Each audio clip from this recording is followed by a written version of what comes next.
Bienvenue dans Consultons local. Je suis Nancy Macri et aujourd'hui, particulièrement, je fais une entrevue avec ma partenaire Audrey.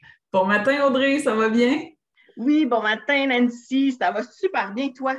Oui. Fait que donc, tu voulais nous parler de ton diagnostic. Toi, tu as été diagnostiqué à quel âge? J'ai été diagnostiquée à 18 ans. Et ton diagnostic est?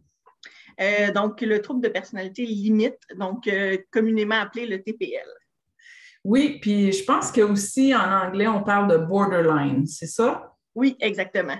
Parfait. Fait que si on commence du début, toi, ton enfance, c'était comment? Mon enfance était particulière, c'est-à-dire que quand j'étais au primaire, quand j'étais à l'école, j'avais comme une vie différente que ce que j'avais à la maison. Donc, de un, je suis la plus vieille de quatre enfants, donc trois frères. Quand que j'ai commencé, en fait, l'école, j'étais pas hyper populaire, j'étais pas quelqu'un qui avait de la facilité à s'ouvrir. J'étais très isolée. Puis, ça a continué, on va en parler sûrement tantôt, mais ça a continué jusqu'au secondaire. Donc, j'étais très isolée et à la maison, en fait, je ne revenais pas avec ce problème-là que ça n'allait pas à l'école. Donc, quand que j'étais à la maison, ben, je voulais sortir tout, je voulais parler, je voulais prendre la place parce que je ne l'avais pas eu quand j'étais à l'école, je ne l'avais pas pris. Donc, j'étais plus à l'aise à la maison. Donc, c'est là où est-ce que j'ai voulu, en fait, parler, changer les idées, d'avoir quelque chose qui était plus positif. Donc, c'est ce qui s'est passé dans ma jeunesse. Donc, très jeune, l'école, c'était un lieu qui était un lieu d'anxiété pour toi. Oui, C'était très difficile. oui, c'était très anxiogène. J'ai vécu, en fait, beaucoup d'intimidation quand j'étais à l'école. Donc, j'étais, en fait, la plus ronde. Donc, c'était souvent ce à quoi on m'étiquetait, en fait. Donc, Mm. celle qui avait justement de la difficulté à avoir des relations et celle qui était plus ronde. Donc, on m'isolait et c'est là où est-ce que, justement, il y a eu de l'intimidation qui s'est faite dans ma jeunesse. Fait que ça a été dès le début, dès la maternelle, la première année, puis ça s'est amplifié, j'imagine, avec le temps, jusqu'à temps que le secondaire aussi. Tu as vécu la même chose au secondaire? Oui, donc au primaire, en fait, on a déménagé quand j'étais rendue en quatrième année. Donc, j'étais dans une nouvelle école où est-ce que justement, euh, ça a été encore pire au niveau de l'intimidation parce que ben, tu es une nouvelle, donc c'est sûr que l'attention est sur toi. Et dans le fond, j'avais un surpoids. Bon, aujourd'hui, je regarde les photos et je fais, elle était où surpoids? Mais versus les autres, c'est comme si on m'avait étiqueté encore là avec un surpoids. Donc, j'avais été énormément pitcher des roches, intimidation. Pour entrer dans une gang, il fallait me faire pleurer. Des choses comme ça qui faisaient qu'on m'avait beaucoup intimidée. Et quand j'allais au secondaire, par la suite, c'était dans la même ville. Donc, c'était avec les mêmes élèves. Donc, c'était à répéter. Donc, ça a été ça jusqu'en secondaire 5 où est-ce que j'ai eu de l'intimidation par des élèves. J'ai eu, ça c'est rare que ça existe, mais une intimidation aussi par une enseignante. Donc, j'ai eu quand même beaucoup de choses qui m'ont fait que j'étais très isolée, en fait, qui était difficile, en fait, pour moi d'avoir une relation saine avec les gens parce que la confiance ne se faisait plus d'emblée avec l'être humain, avec d'autres jeunes de mon âge, parce que justement, on essayait d'être amis avec moi pour entrer dans des groupes, des choses comme ça. Donc, ça a un peu brimé ma confiance en les autres jeunes de mon âge. Est-ce que, mettons, secondaire 5, tu pensais que tu avais le trouble de la personnalité limite? Bien, en fait, j'ai commencé quand même à consulter. J'avais peut-être à peu près dans les 11 ans. Donc, où est-ce que justement j'étais en sixième année et j'ai annoncé à mon prof que j'avais envie de terminer mes jours. À ce moment-là, en fait, elle a appelé mes parents, ce que je ne voulais pas. Hein? On peut s'entendre que ce n'était pas quelque chose que je voulais. Et par la suite, en fait, justement, on a commencé à consulter. Donc, j'ai vu in and out des psychologues de tout genre, c'est-à-dire, il y en a qui ne fitaient pas du tout.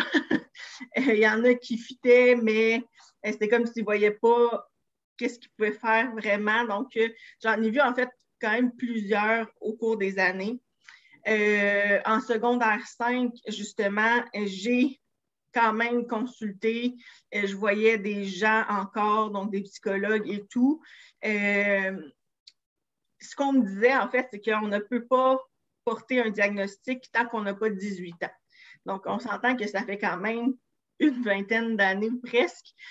Donc, 15 ans, on ne vieillit pas, s'il vous plaît. Donc, une quinzaine d'années. Donc, ce n'était pas évolué comme aujourd'hui où est-ce qu'on évalue des enfants. On ne pouvait pas vraiment évaluer et diagnostiquer. Donc, j'avais 17 ans, je ne pouvais pas. Il fallait attendre 18 ans. Ce qui était très frustrant parce que je savais que j'avais une problématique. Les idées suicidaires étaient là souvent. Tout ce qui était le mal de vivre, le mal d'être une humaine, de vouloir en fait se faire écouter, se faire avoir en fait de l'attention, mais de façon malsaine, sans s'en rendre compte, parce que dans le fond, c'est un pattern. Vu que je me faisais tout le temps rejeter, tout le temps abandonner, ben c'était comme quelque chose qui était rendu confortable. On met des grosses parenthèses, là, confortable, parce que de toute façon, c'était sûr que les gens allaient me rejeter. Donc, c'était un pattern que j'avais créé dans mes relations. Donc, c'était quand même quelque chose qui était très difficile avant mon diagnostic. OK, parfait. Puis, tu parlais tantôt du volet qu'à la maison, c'était très différent. D'après toi, pourquoi c'était si différent à la maison? En fait, j'avais le côté que je ne voulais pas un peu imposer ou je ne voulais pas inquiéter, en fait, mes parents qui avaient déjà 3 autres enfants. J'avais un peu le syndrome de l'enfant qui voulait être un peu comme une adulte, donc qui faisait un peu le rôle d'une mère, qui voulait protéger, qui voulait être responsable. Et j'ai comme toujours voulu être un peu parfaite. Donc, tu sais, si quelqu'un qui se faisait chicaner, puis si je me faisais chicaner, en fait, j'acceptais pas. Si je faisais une erreur, je l'acceptais pas. C'était difficile pour moi d'accepter. Donc, de le mentionner que j'ai une problématique, c'est un peu d'avouer que tu as un échec. Donc, c'était difficile de l'avouer pour moi. Donc, j'avais ce côté-là, en fait, de protéger mes parents, ma famille, mais aussi me protéger moi, parce que c'était déjà souffrant à l'école. Si je devais le dire à mes parents puis que ça, ou mes frères, puis que ça se faisait que ça se retournait contre moi, ça aurait pu être mal. Donc, on s'entend que c'est dans la tête d'un enfant. Mais c'était quand même difficile de pouvoir, en fait, comprendre rationnellement qu'au contraire, ça aurait pu aider. Oui, je comprends. Puis, si on parlait un peu, sans avoir besoin d'aller en profondeur, mais le côté médical, le côté psychologique, le suivi et tout ça, comment ça s'est déroulé? Tu étais déjà pas très bien à l'école, au primaire, au secondaire. À quel moment, mettons, ton médecin de famille a pu être au courant de tout ça? En fait, je me souviens, c'était une été où est-ce que je suis partie travailler comme à Drummondville, qui était à 1 ou 2 heures de chez moi. J'avais envie, en fait, de ce côté de responsabilité. Donc, je suis partie. Mes parents, ils m'ont prêté le motorisé et je suis partie. Je faisais du camping en même temps. Donc, c'est à ce moment-là, en fait, où est-ce que les idées suicidaires étaient de plus en plus profondes, où est-ce que ça allait de moins en moins bien. À ce moment-là, il faut se rappeler, j'ai 17 ans et demi. Donc, je n'étais pas encore à l'âge d'être diagnostiquée. Et il y a une journée où est-ce que j'appelle, en fait, ma mère et je lui dis, ça va vraiment pas bien. Et elle me dit, ben, appelle ton médecin pour prendre rendez-vous. je pense que ça serait important. Donc, j'ai appelé le médecin, j'ai pu avoir un rendez-vous quand même rapidement, dans la même journée. Donc, je suis descendue pour aller la voir. On a commencé avec des antidépresseurs pour voir justement c'est quoi qui pouvait fonctionner. On s'entend que malheureusement, avec ça, ça peut prendre quelques mois avant de voir des résultats. Donc, les premiers résultats de la mini-dose qu'on donne, ça peut prendre à peu près 4 semaines, 4 à 6 semaines. Mais après ça, tu n'as pas la bonne dose. Mais on ne sait pas si le médicament te va. Donc, ça peut prendre à peu près 3 mois à ajuster ta médication pour voir si la médication fonctionne avec toi. Et après ça, on peut changer. J'ai changé quand même énormément de médication à ce moment-là. On a fait des essais-erreurs avec des médications qu'il y avait en ce moment sur le marché, qui n'étaient pas non plus trop forts pour l'adolescente, début adulte que j'étais. Donc, c'est là où est-ce que ça a commencé. Et par la suite, en fait, si tu me permets, Nancy, je vais aller avec mon diagnostic. Donc, j'ai commencé en fait le cégep et j'étais rendue comme à ma première année et demie. Donc, j'avais 18 ans et demi.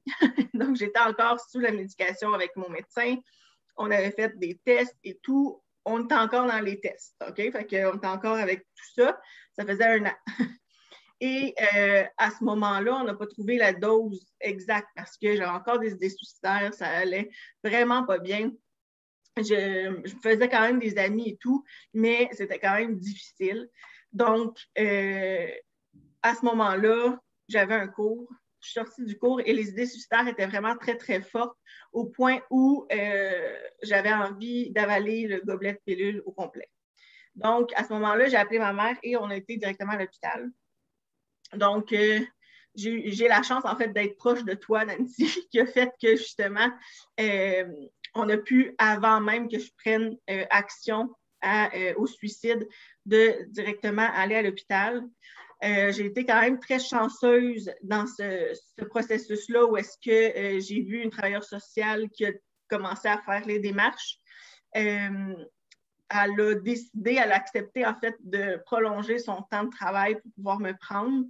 Et par la suite, en fait, la psychiatre avait une cancellation le matin même. Donc, j'ai été quand même très chanceuse là-dedans parce que tout a été rapidement. Je n'ai pas été hospitalisée parce que je ne voulais pas.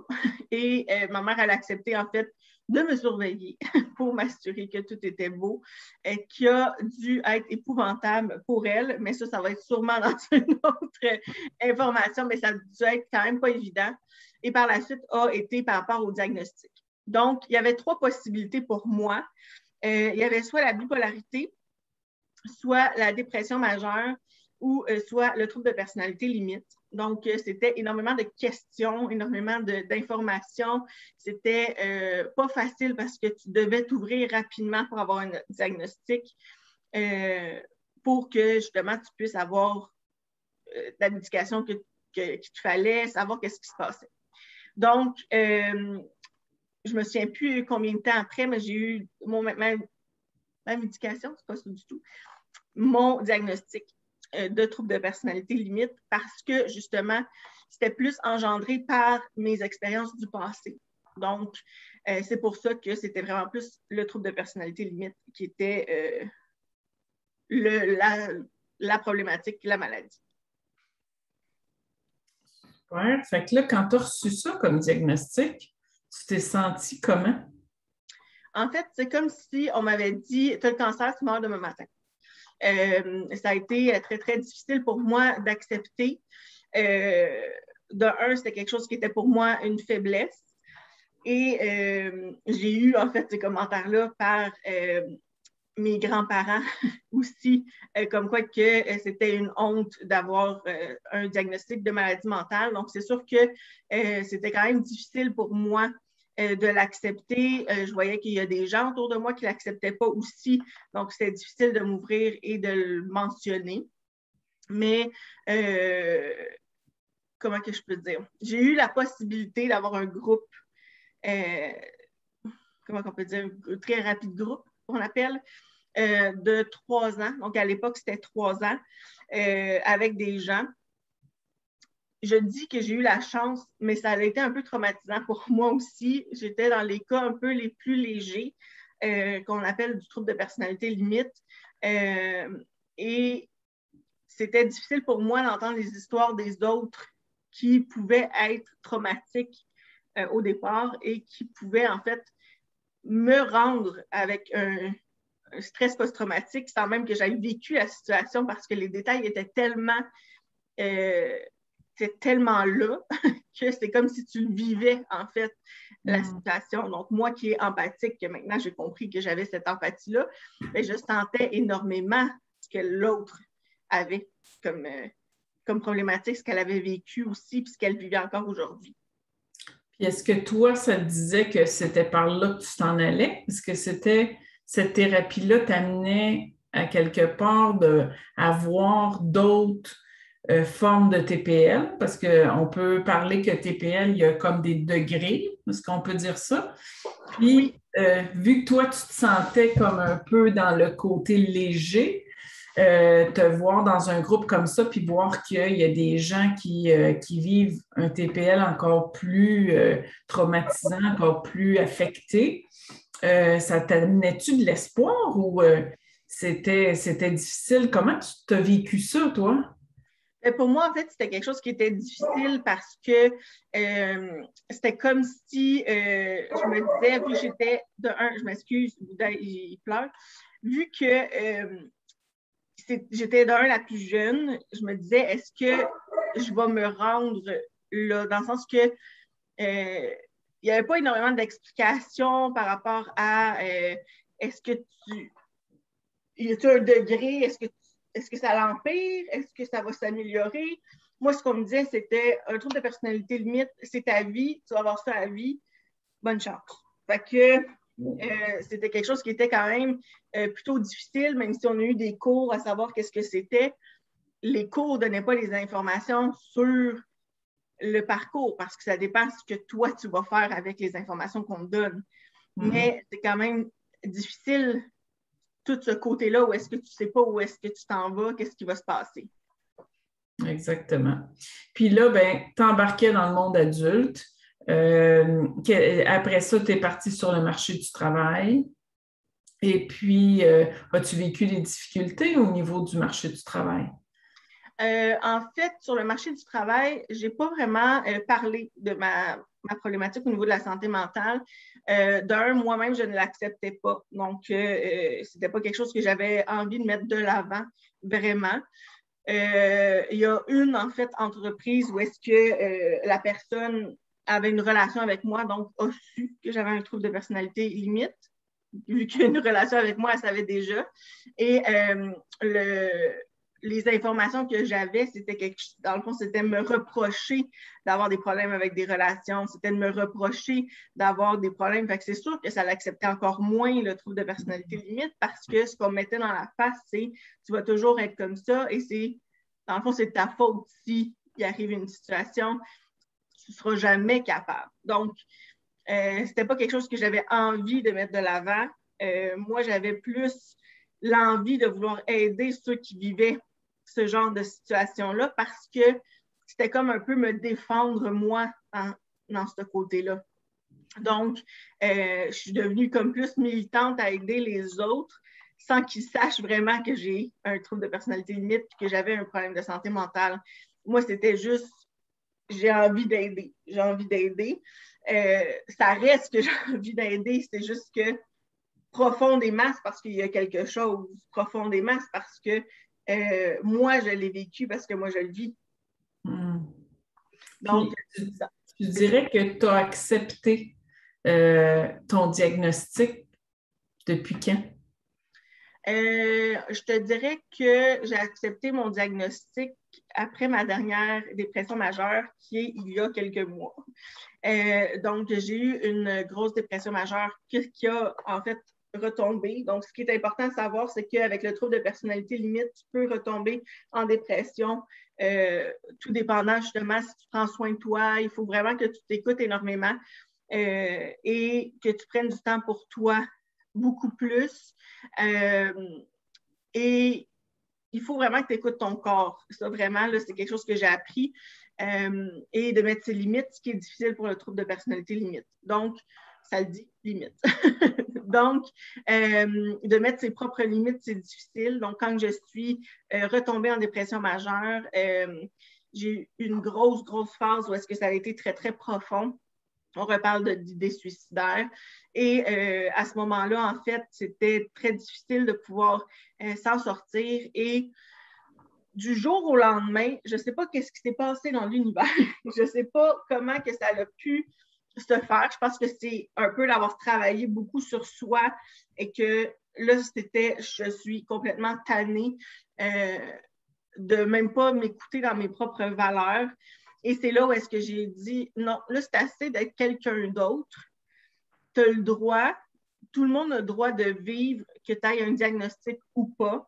Tu as le droit, et c'est quelque chose que je prône, l'authenticité, de dire qui tu es. Et je me suis dit, arrête de le prôner, puis montre-lui que toi, tu es capable de le faire. Et j'ai en fait accepté, c'est pour ça que je fais cette vidéo-ci.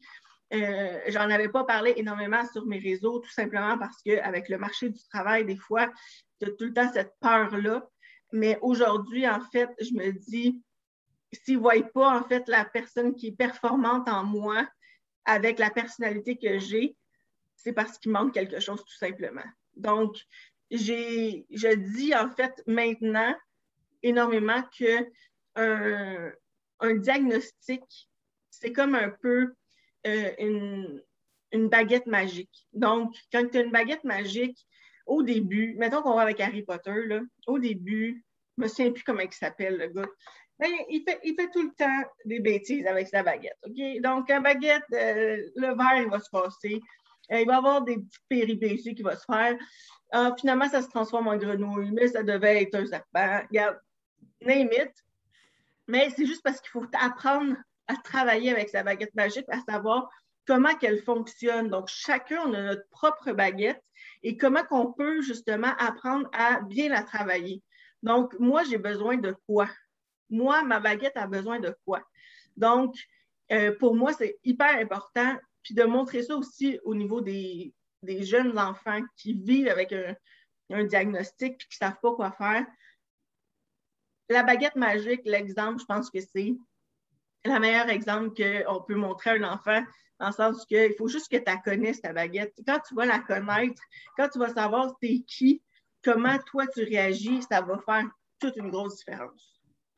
Extraordinaire comme exemple, comme façon de voir ça. C'est vrai que les diagnostics, il y a beaucoup de gens qui jugent là-dessus, mais d'exprimer ça avec une baguette magique, je trouve ça vraiment extraordinaire. Puis Audrey, ça fait pas si longtemps que ça que tu peux dire que tu acceptes ton diagnostic, que tu vis mieux dans ta vie à toi. Nous, sur Consultons Local, on te connaît depuis avril 2020 et on a vu une belle transformation chez toi. Puis je crois que ta mission de vouloir aider les autres, c'est ce que tu es en train de concrétiser avec ton groupe Consultons Local. Puis de ma part, parce que comme mère, je suis extrêmement fière de toi, mais de la part de tous ceux qui sont dans la communauté Consultons Local, merci d'exister, merci d'être là.